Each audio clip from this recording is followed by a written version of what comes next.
Hello everyone. आज हम लोग फिर से मेडिकल की कुछ जानकारी लेके आए हैं। आज जो हम लोग टॉपिक लेंगे वो है एक्रोमिगेली। एक्रोमिगेली के बारे में हम जानेंगे कि ये क्या होता है। एक्रोमिगेली एक दुर्लभ लेकिन गंभीर स्थिति है। यह तब होती है जब अत्यधिक वृद्धि हार्मोन का उत्पादन होता है। यह इस प्रकार हड्डियां तथा ऊतकों को प्रभावित करता है और असामान्य वृद्धि की ओर जाता है। इसके कारण हम लोग देखेंगे एडिनोमा, जो पिट्यूटरी ग्रंथि में एक सदुमय ट्यूमर की तरह होता है, जो वृद्धि हार्मोन के उच्च स्तर का उत्पादन करता है और यह परिणाम स्वरूप एक्रोमिगेली होता है। इसमें हम साइन एंड सिम्टम देखेंगे। इसका हम लोग देखेंगे, पहला, चेहरे, पैरों तथा हाथों की हड्डियां बढ़ जाती हैं। दूसरा, महिलाओं में अत्यधिक बाल उगने लगता है। जबड़ा बढ़ा हुआ व जीभ भी बढ़ा हुआ दिखता है और अत्यधिक वृद्धि होने लगती है, मतलब सामान्य शारीरिक से अधिक होने लगती है और वजन बढ़ने लगता है। जोड़ों में सूजन तथा दर्द होने लगता है। उंगलियों तथा पैर की उंगलियों में होने लगता है। कर्कश और गहरी आवाज आती है। थकान होता है। सिर में दर्द होता है। सोने में असमर्थता होती है, मतलब इनएबिलिटी टू स्लीप। कमजोर पेशियां हो जाती हैं। अत्यधिक पसीना आने लगता है। शरीर की गंध आने लगती है। मोटी त्वचा होने लगती है। इस प्रकार ये इसके साइन एंड सिम्टम होते हैं। अब हम देखेंगे इसका डायग्नोसिस। पहले तो हम लोग इसका रक्त परीक्षण करेंगे, IGF-1, GHRS। फिर उसके बाद अन्य पिट्यूटरी हार्मोन के स्तर को निर्धारित करने के लिए करेंगे। फिर इसका दूसरा लेंगे, हमें GH स्तर में कमी की जांच के लिए ग्लूकोज सहजता परीक्षण किया जाता है। मतलब GH मतलब ग्रोथ हार्मोन्स, जिसको हम लोग बोलते हैं ग्रोथ हार्मोन, GH को।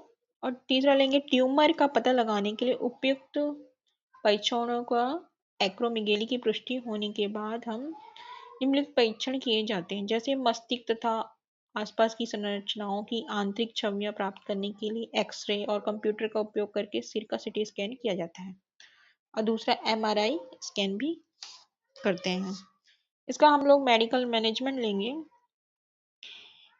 इसका हम लोग पहला लेंगे, हम लोग एक्रोमिगेली के इलाज के लिए दवाओं का उपयोग किया जाना चाहिए। यदि GH का स्तर से कम नहीं होता है, मतलब ग्रोथ हार्मोन का स्तर सर्जरी से कम नहीं होता है, सर्जिकल हटाने से पहले उनका उपयोग बड़े ट्यूमर के आकार को कम करने के लिए भी किया जाता है।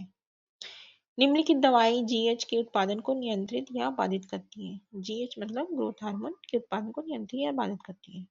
इसके लिए हम लोग पहले लेंगे somatostatin analogues, GH receptor antagonist. तीसरा लेंगे डोपामीन एगोनिस्ट।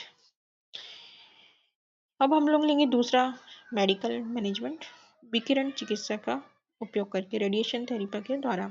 रेडिएशन थेरेपी का उपयोग शल्य चिकित्सा के बाद छोड़े गए बड़े आकार के ट्यूमर या ट्यूमर वर्ग को नष्ट करने के लिए किया जाना चाहिए। जब दवाएं अकेले प्रभावी नहीं होती है तो रेडिएशन दवाओं के साथ GH स्तर को धीरे धीरे कम करता है।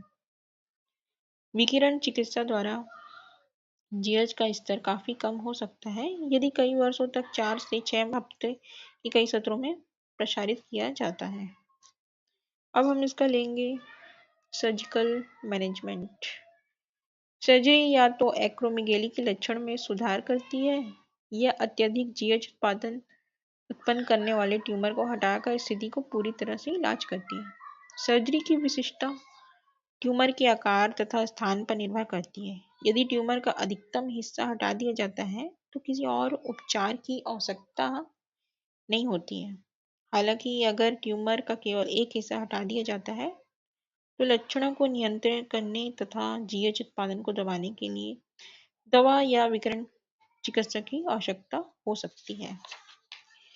इस प्रकार हम लोगों का ये एक्रोमिगेली की जानकारी यहीं तक लेंगे। अब कोई नया टॉपिक पे हम फिर ले